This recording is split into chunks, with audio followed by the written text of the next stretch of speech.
Today on the Daily Deposit, we will talk about how stocks were crushed after Credit Suisse sparked new bank turmoil as the SVB collapse spilled into Europe. Credit Suisse's largest shareholder has decided not to increase its investment in the troubled Swiss lender, sending shares to a new low.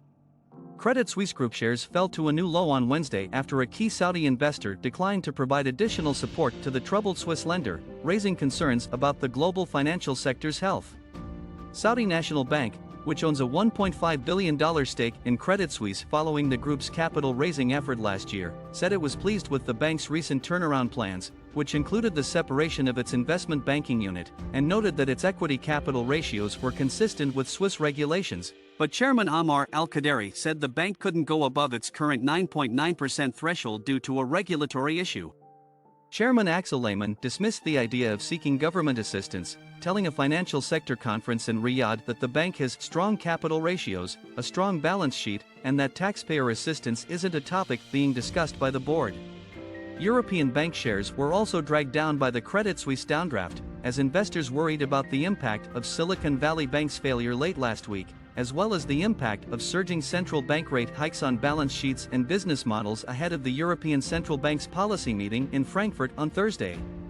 Indeed, the Swiss financial regulator FINMA stated earlier this week that it was evaluating the direct and indirect exposure of the banks and insurance companies it supervises to the institutions concerned, referring to the Silicon Valley Bank failure, and that it is closely monitoring the situation. The regional Stoxx 600 banking index was 6% lower in late Frankfurt trading Wednesday, on track for its biggest weekly drop since the pandemic's peak in the spring of 2020, while blue-chip names like BNP Paribas were halted from trading in France following large moves to the downside. Credit Suisse's US-listed shares fell 16.5% in early trading to trade at $2.10 per share. Its shares in Zurich were trading at a record low of 1.60 Swiss francs, down 28.1%. JP Morgan Chase Get-Free report fell 5% in pre-market trading Thursday, while Citigroup Get-Free report fell 5.5% and Bank of America Get-Free report fell 2.05%. The S&P 500 had fallen 70 points by early afternoon trading, bringing it within 10 points of turning negative for the year, while the Dow Jones Industrial Average had dropped 655 points. Indeed, the Swiss financial regulator FINMA stated earlier this week that it was evaluating the direct and indirect exposure of the banks and insurance companies it supervises to the institutions concerned, referring to the Silicon Valley Bank failure, and that it is closely monitoring the situation. The regional Stoxx 600 banking index was 6% lower in late Frankfurt trading Wednesday, on track for its biggest weekly drop since the pandemic's peak in the spring of 2020, while blue-chip names like BNP Paribas were halted from trading in France following large moves to the downside.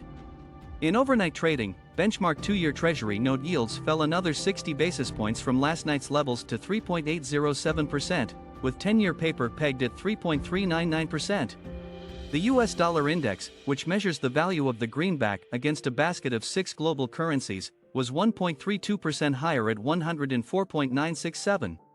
Interest rate traders were also wary of the Fed's likely reaction to the brewing bank crisis, which was complicated by a slightly faster than expected reading of core inflation in yesterday's otherwise steady February CPI report. The CME Group's FedWatch predicts that the Fed will hold rates steady at between 4.5% and 4.75% when it meets next week in Washington, though the majority of bets predict a 25 basis point hike at this meeting and another in May before the Fed considers any kind of pause in its tightening cycle. Credit Suisse has been plagued by a slew of scandals and missteps in recent years, prompting a withdrawal of client deposits from both its bank and wealth management divisions, and it announced earlier this week that it discovered material weaknesses in its financial reporting and internal controls.